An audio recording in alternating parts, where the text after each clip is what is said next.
grandfather died on a Tuesday in October, and I was the only one there, not because I was the closest to him, not because I lived nearby. I drove 4 hours through rain and construction delays to get to that hospital in time, and I barely made it. I was the only one there because my mother didn't come, because my uncle didn't come, because the man who spent 30 years doing things he was never allowed to talk about died in a room that smelled like antiseptic and old carpet, with one grandchild holding his hand and a nurse's aide who'd only known him for 6 weeks standing in the doorway. His name was Robert Callahan. Everyone called him Bobby, though I never understood why. He didn't look like a Bobby. He was tall even into his late 80s, with a stillness to him that made you lower your voice when you entered a room he was already in. Not because he was intimidating, exactly. More like how you lower your voice in a church. Some places just ask for quiet. I called him Grandpa. He called me Kiddo. Even after I graduated college. Even after I got my commission. He still said it at the end when I was sitting next to his bed and he could barely keep his eyes open. "You made it, kiddo." That was it. Then he slept and he didn't wake up again. I stayed for 3 more hours just in case. My mother called me from her kitchen in Phoenix that evening. She asked how it went. I told her he was gone. She said, "Okay. Let me know about arrangements." Then she asked if I'd eaten dinner. I hadn't. She told me I should eat something. That was the whole conversation. I want to be fair to her. I've tried, over the years, to be fair. She and Grandpa had a complicated relationship. That's what she always called it. Complicated. The way people say complicated when they mean painful and unresolved. He was gone for most of her childhood. Deployed, then reassigned, then deployed again.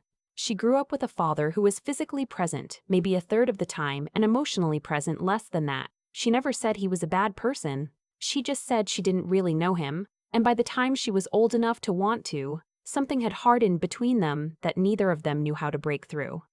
My uncle, her brother, felt the same way. He lived 40 minutes from that hospital. He sent flowers after. I was the one who'd kept showing up. Every Christmas since I was 16, I'd drive or fly to wherever Grandpa was living. Montana for a while, then New Mexico, then finally a small apartment outside of Asheville when his knees got bad enough that he didn't want to deal with altitude anymore. I don't know exactly when I became the one who maintained that connection. It happened gradually, the way most things do. He never asked me about it, never said "thank you for coming" in a way that acknowledged how unusual it was. He'd just open the door and say, "Coffee's on," and that would be it. We'd pick up wherever we'd left off last time. I liked that about him. He didn't perform gratitude. He just let you be there. After the funeral, small at the Veterans Cemetery in Asheville, 3 people plus the chaplain, I went back to his apartment to go through his things. He didn't have much. He'd lived carefully, narrowly, for as long as I could remember. A few changes of clothes, books, a good cast iron skillet, a tackle box he used for actual fishing, which I found surprising. I'd always thought of him as someone who didn't have hobbies. In the closet, on the top shelf behind a shoebox of old photographs, I found a small wooden box, dark wood, no markings, the kind you can get at any craft store. Inside was a coin, not a regular coin. It was thick, matte black on one side with a design I didn't recognize. An eagle with something clutched in its talons that I couldn't quite make out.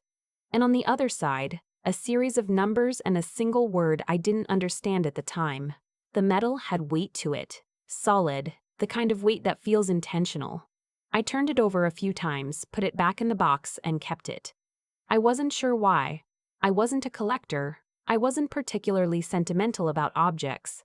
But something about the way it was hidden, not buried, not destroyed, just set aside carefully behind other things, made me feel like it was supposed to be found, like it had been waiting. I took it back to base with me and didn't think about it for almost 2 months. The first time something happened with it was at a joint training exercise at Fort Liberty in December. I was walking through the briefing area in uniform, the coin in my jacket pocket. I'd started carrying it without really deciding to, the way you carry a stone from a beach. When a man I didn't know stopped walking and looked at me. He was in his 60s in civilian clothes with a badge lanyard that marked him as some kind of observer or advisor. He had the posture of someone who'd spent decades in the military and never quite left it behind.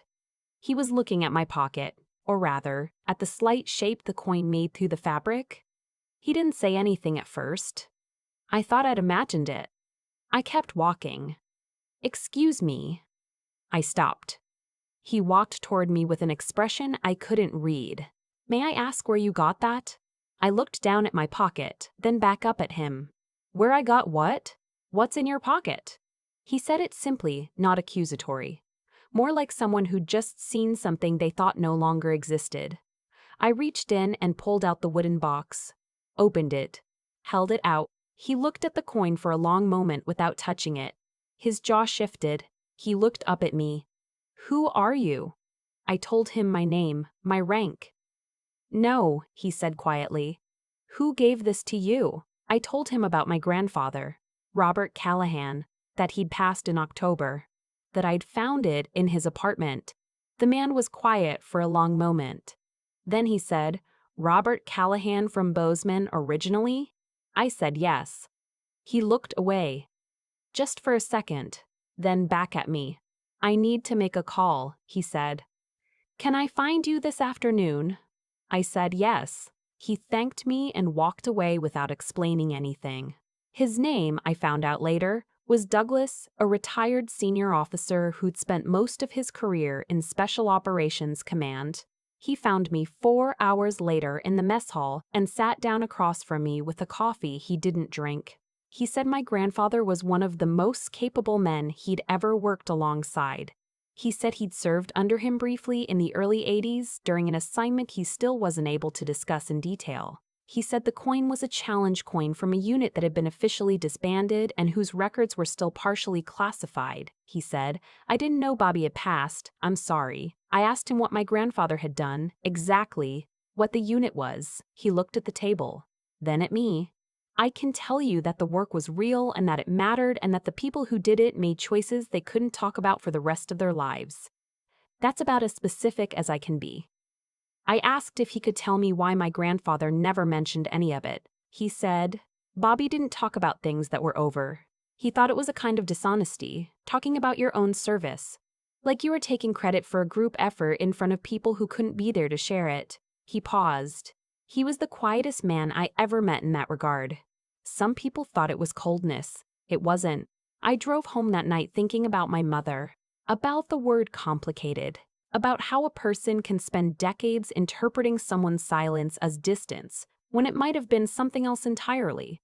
Not absence, not indifference, but a form of discipline so deep it had become identity. I don't know if that makes the distance okay. I don't think it does. Fully. He could have tried harder. He could have shown up differently for his kids even without breaking whatever code he'd committed to. I think he knew that. I think he carried it. But I also started to understand, for the first time, the shape of what he had been. I started making calls, carefully, because I didn't know what I was looking for exactly, and carefully because some of what Douglas had implied suggested there were still sensitivities involved. I talked to a veteran historian at a university in Virginia who specialized in Cold War special operations. I found a name in a footnote of a declassified document from 1987, a name that matched an alias Douglas had mentioned in passing. I found a photograph in an archive, grainy, black and white, a group of men in nondescript clothing standing in front of a building I couldn't identify. And in the back row, third from the left, was a face I recognized. He looked young. Of course he did. It was probably 1979 or 1980. But even young he had that stillness, that quality of taking up exactly the space he intended to take up and not 1 inch more. I printed the photograph and kept it next to the coin. I called my mother and told her what I'd found. I tried to explain it carefully, not to make her feel guilty, just to share what I now knew. She was quiet for a long time. Then she said, "He could have just told us he was proud of us. He didn't have to explain the classified stuff. He could have just said that." She was right. She was completely right. And I didn't have an answer for her. I just said, "I know." She cried a little. My mother is not someone who cries easily. I didn't know what to do with it. I just stayed on the line until she was done. There was one more thing I needed to do. The following spring, I went back to the Veterans Cemetery in Asheville. I'd been thinking about the coin for months. What to do with it, whether to keep it, whether it belonged somewhere else. Douglas had offered to take it, to pass it along to someone who might know what should happen to it. I'd thought about that for a while, but in the end, what felt right was simpler than any of that. I stood at his headstone for a while. The grass had come in over the grave since winter. There were no flowers. I hadn't brought any. Grandpa had never mentioned flowers one way or the other, and somehow it felt wrong to guess. I just stood there. I thought about all the Christmases in Montana and New Mexico and Asheville, the coffee always on, the silence that wasn't uncomfortable, the way he listened when I talked about my own training, my own doubts, and never offered advice unless I asked, and when I did ask, gave it directly and briefly and didn't repeat himself. I thought about a thing he'd said to me once, years ago, when I'd asked him directly whether he was proud of his career. He'd thought about it for a moment. He always thought before he spoke, never filled space with noise. And then he said, "I'm proud of the people I worked with. I'm proud of the work getting done. I try not to confuse the two with being proud of myself. That's a different thing." I hadn't fully understood it at the time. I thought I was starting to. I took the coin out of the wooden box, held it for a moment. Then I put it back in the box and set the box at the base of the headstone in the shallow space where the stone met the ground. It wasn't a grand gesture. Nobody saw it. There was a groundskeeper in the distance running a mower, and a woman 2 rows over, arranging something on another grave. But they weren't watching. It was just me and a small wooden box and a headstone that said Robert James Callahan, and below that his years, and below that the words he had chosen himself, which I only found out about from the cemetery administrator because he'd prearranged everything himself years in advance and told no one. The words were, "He did what was asked." That was all he wanted. That was the whole thing. I walked back to my car. I sat in the driver's seat for a while without starting the engine. A bird landed on the hood and looked at me and flew away. I thought about all the people like him, not just the special operations careers, not just the classified missions, but anyone who did their work and went home and didn't make a production of it. Anyone who built something real and let it stand without putting their name on it. My grandmother, who raised 2 kids mostly alone and never once, as far as I know, framed it as a sacrifice. My commanding officer's wife, who relocated 11 times in 20 years and earned a PhD somewhere in the middle of it and never made anyone feel like they owed her anything for it. The quiet ones, they're everywhere if you pay attention. My mother and I talk more now. Not about Grandpa necessarily, just more. She came to visit me on base last fall, first time she'd ever done that, and we walked around and I showed her things and she asked questions I didn't expect her to ask. Good questions, specific questions, the kind that meant she'd been thinking about this for a while. Before she left, she asked if she could have the photograph I'd found, the grainy archive one with the young man in the back row. I said of course. She didn't say anything else about it. She just put it carefully in her bag, and we hugged at the gate, and she drove away. I don't know what she does with it. Maybe it sits in a drawer. Maybe she looks at it sometimes and tries to reconcile the young face with the man she knew or didn't know or knew differently than I did. I think that's okay. I think reconciliation doesn't have a finish line. Some things you don't resolve. You just learn to hold them with both hands, steadily, without putting them down and without pretending they aren't heavy. He did what was asked. He did more than that. But he never would have said so. I'm still learning what it means to carry something quietly, to do the work and let the work be enough, to resist the pull toward explanation, toward credit, toward being seen in a particular way. I'm not as good at it as he was. I don't think I'll ever be. But I'm paying attention. I'm trying. And sometimes when I'm in a room that goes a little quiet for no clear reason, I think of him and I take up exactly the space I intend to take up, and not 1 inch more. I keep thinking about the words on that headstone. He did what was asked. 5 words, no rank, no unit, no list of missions, just that. For a long time, I thought Grandpa's silence was a kind of failure.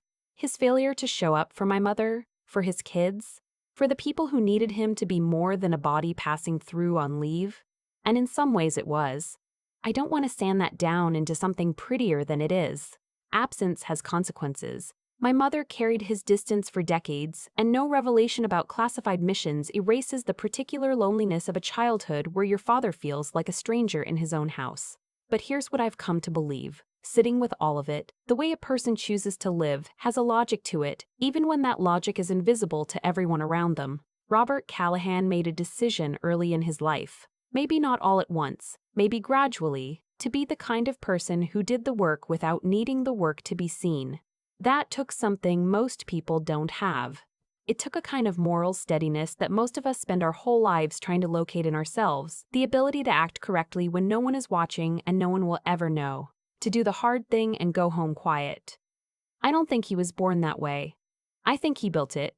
I think he trained himself, the same way he trained for everything else, through repetition and discomfort and a willingness to keep going past the point where most people stop. That's not a gift. That's a decision made over and over again across decades.